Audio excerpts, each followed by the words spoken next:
It's evident the Path of Exile 2 developers put more effort into this update than ever before, with the huge secrets that PoE2 players keep discovering day by day. And the changes did not stop with the actual patch, because GGG keeps on adding additional content, fixes, and beyond to 0.5, and we have the latest with the 0.51 patch highlights. GGG continues to act fast and squash any farming strategy that seems like an outlier to avoid the extreme inflation and breaking of the economy we saw in 0.4. And of course, people get upset. They love their cheese and wine. There's a bit of an organizational update from myself I'd like to let you all know about. We have a brand new developer interview coming very soon between Zizarin, Jonathan, and Mark. Path of Exile 1's next league is confirmed to launch on July 24th, that is 3.29, with the big reveal being July 16th. And I continue loving my solo self-found journey. Just a week over the launch, I have cleared the Arbiter of Divinity and Zesht, and I'm working on the rest. It is phenomenal. I hope you are all also enjoying SSF 2. We're going to get an update on that though. Hey Exiles, Talkative Try here with another Path of Exile 2 news and update video. If you enjoy the content, make sure to hit the like button and subscribe to the channel and leave a comment. It can even just be the word juicy or just comment. It is the best way to help the channel grow. Thank you. I even appreciate the silly support. Let's kick it off with the stupendous amount of secrets Grinding Gear Games has been putting in 0.5 with this patch. There are more hidden details in Return of the Ancients than I've ever seen before in a Path of Exile 2 update, and nothing explains it better than this one right here, the Martyr of the First Edict secret. This allowed the first person to reach level 100 in a league and go to a chamber that is unlocked after you kill the Arbiter of Divinity. If they decide to sacrifice their character, void their character, delete their character, they would then unlock an extra passive skill point for everybody on the appropriate realm. So Trade League, Solo Self-Found, so on and so forth. And the first person on this particular Solo Self-Found Standard League was Karn, a streamer. He voided his character and unlocked an extra passive point for everybody in the league. And since then, someone has also done it on Trade League for Runes of Aldur. No one has done it on SSF. What are you doing, guys? Another example, there was this whole quest with the depleted mana rune and finding the Tuning Fork Rune Seeker's Crawl that was pursued by Palsteron. They managed to charge the Tuning Fork by casting a spell that cost 10,000 mana and unlock this super sick item that allowed you to just be giga powerful and socket a ton of runes inside. I saw one that had 6 rune slots.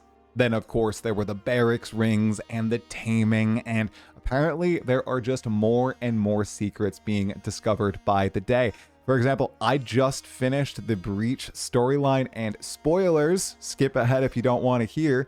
If you're on a monk, and I believe if you're on a non-acolyte of Chayula Ascendancy, the Dreamer gets pissed that you decided to ignore his calls, and he basically kills you, and I think he replaces your character with a clone, with a Breach clone created by Chayula. It was such a sick secret moment, and I bet there's a bunch of those hidden throughout all the storylines currently in the endgame of Path of Exile 2, and I just want them to keep on coming. This is setting the bar so high for Grinding Gear Games and all the future content updates. The Martyr of the First Edict, the hidden Tuning Fork quest, all these Easter eggs hidden throughout the story, and all this other stuff that we're bound to find on not even just this playthrough, but many playthroughs to come through the years. I mean, just beyond excited. You gotta let me know. Do you like this type of content? I think it's awesome that the race to 100 in every subsequent league is now going to have meaning. You can immortalize yourself as the Martyr of the First Edict. I mean, I'm never going to be in competition for that, but it's so cool to watch the community race toward that, and then if they sacrifice their character, give a reward to everybody else. Superb idea, Grinding Gear Games. And then we had the 0.51 patch, which hit several days ago, and then a bunch of hot fixes that followed. One of the big things that happened that I'd like to give props on Grinding Your Games on is that the Hinakora's Lock Remnant crafting option suddenly was being manipulated. People were flooding the market with Hinakora's locks. It was starting to crash the economy. They immediately downed the servers, patched the issue, fixed the bug, and it was all good for the most part. Of course, the prices crashed and the market was affected a little bit, but they didn't let this issue go for days and days and days. They immediately addressed it, which is something that we did not see happen in 0.4 with the Val Temple. Before we get into the additions in 0.5.1, there was also another super controversial change that I gotta call W on. I'm glad they're nuking these strategies that are obvious outliers and are going to cause a terrible time for the people playing in trade. Essentially, Abyss was an outlier in terms of farming currency, and abyssal items and blasters were able to flood the market with stuff because the farm was so good. So GGG just nerfed the farm mid-league to a drastic degree to avoid that happening, to avoid essentially a temple, I want to say 2.0, but we had the temple 2.0 happening this league. They nerfed it, so it would be temple 3.0. I think this is another W change, but oh my goodness. The whiners came out. This is the only thing that they have this league. Well, that and the progression bugs, which we'll talk about in just a moment. It's the nerfing of these outlier strategies and builds and everything else. I guess sprint too, but everything else, they don't have a leg to stand on this league, which is, you know, refreshing to see after a year and a half of Path of Exile 2 early access. They added a brand new lineage support gem at Zeri's Communion, which allows you to reserve life instead of spirit for certain skills. They also added 40 new elemental passive skills near jewel sockets, mainly around the Sork, Witch, and Druid areas of the skill tree. Some of these notables do pretty crazy things, such as giving you immunity to chilled ground, which I bet a lot of people are going to anoint that on their amulets.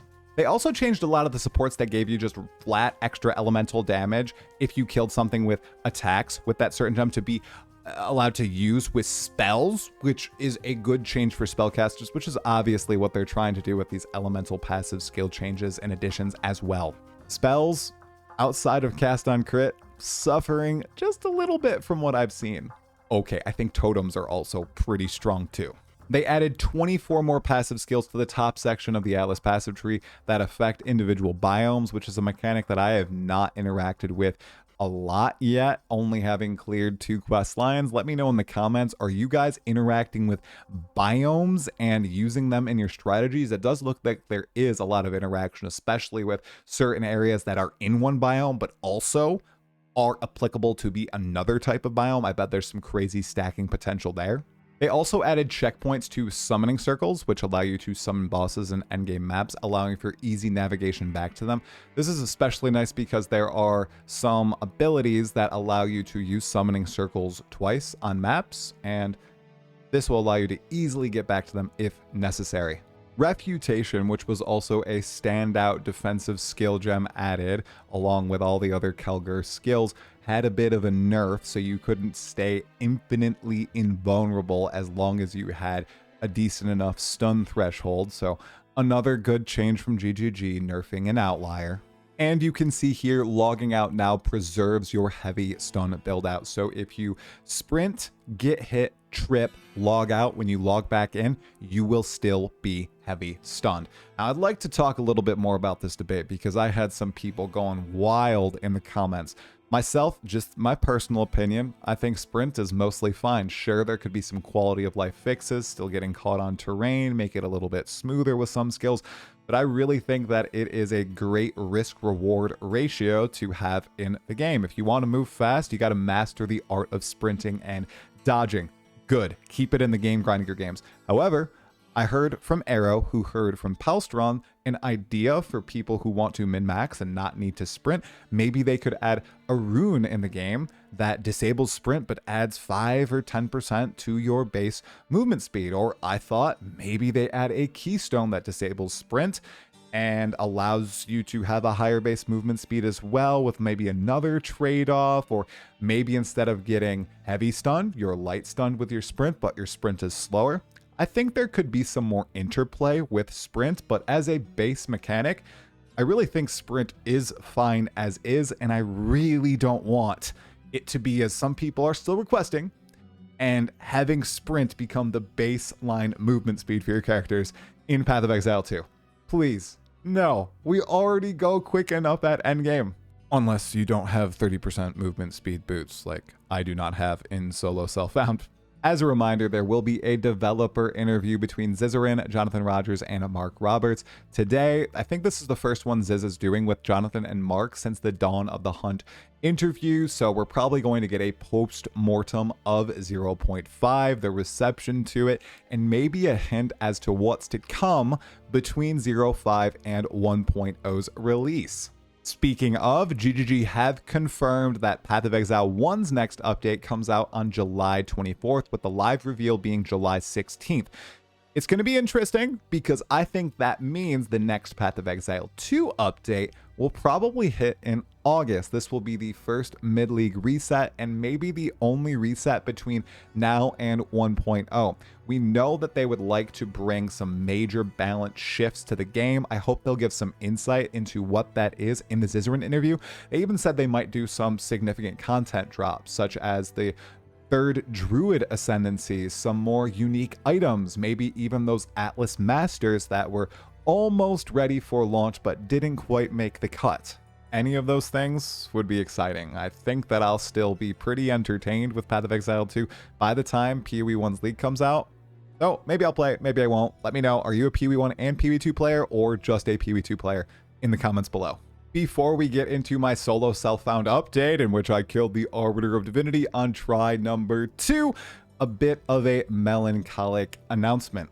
You still see me at the top of the Mobalytics creator page, but that won't be the case anymore because as of 0.5, I did not renew my contract with Mobalytics and decided to depart the organization. I'm greatly thankful for everything that they have done for me, my channel, and this community, but at the end of the day, I don't think that my message vibed well enough with their message and what they are trying to do in the community with builds and build planning and following guides. I just don't mesh well with that at all. So that does mean I have left the org.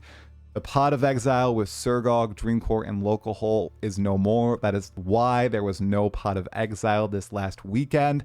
I'm sure I'll still talk with those guys, and of course I'll still be doing the Still Sane podcast, but the Path of Exile is dead. RIP. Moba, thanks for all that you've done. It's been a great year or so. I wish you well, especially with Rax there. You guys are going to do great things, especially for people who would like to follow guides and really plan out their entire gaming journey in Path of Exile 2. I just got to be authentic, and that's not me, and that's not the message that I'd like this channel to really represent, because that's not how I play. And now what you've all been waiting for. Yes, I have downed the Arbiter of Divinity. Yes, I have killed Zesht. Yes, I am progressing toward my Hilda quest line, my Bodak quest line with Ritual, and I am loving solo self-found. I have about 27 hours /played at this moment on my martial artist. Everything is self-crafted, including this cracked quarter staff that I used to take down the Arbiter of Divinity on try number 2. This has been a superb journey. I'm keeping many different things. I'm interplaying numerous crafting systems, and I'm spending more time in-game than ever before just learning how everything works, and I am loving it. I've actually had to care about certain mechanics that I never cared about before, such as the gold cost for respecking or buying waystones to make sure that I had sustain, reforging waystones from tier 14 to tier 15, 3-to-1 in the reforging bench. All these things are important in SSF, as are gems. Guys, over the weekend, as I actually had some time to play more, I had a 5-hour session on Friday night after only playing about 3 hours during the entire week. Last week, I ran out of support gems and I went about 7 maps with not a single drop. So I had swapped to Whirling Assault and Flicker Strike, and I had no supports. I was in a dry spell, but I pushed through. They started to drop again. The RNG giveth and it taketh away, and it finally gave back to me, and I was able to push through.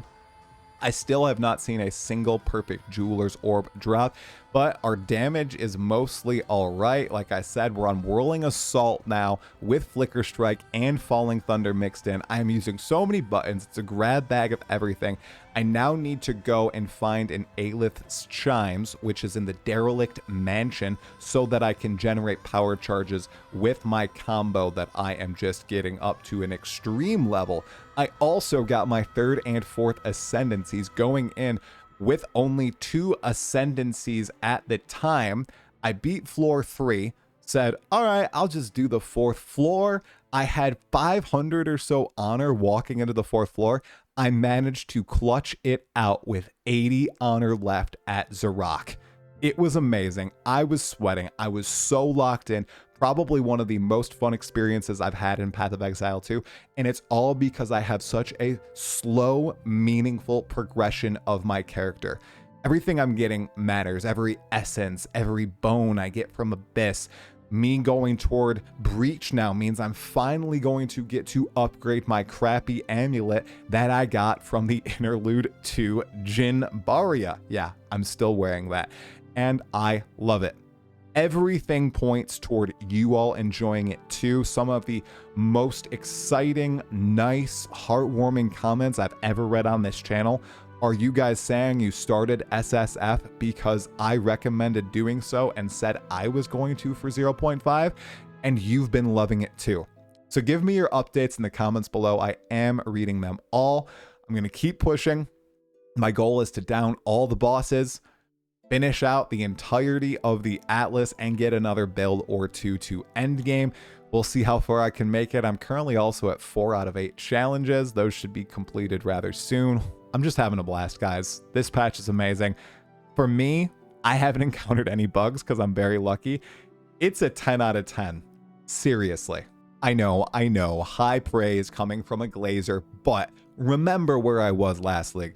At this point last league, I had crashed out and I had already taken 3 days off from the league. Complete different mindset, and I am just loving it. You gotta let me know. Are you loving it too? I'd love to hear in the comments below.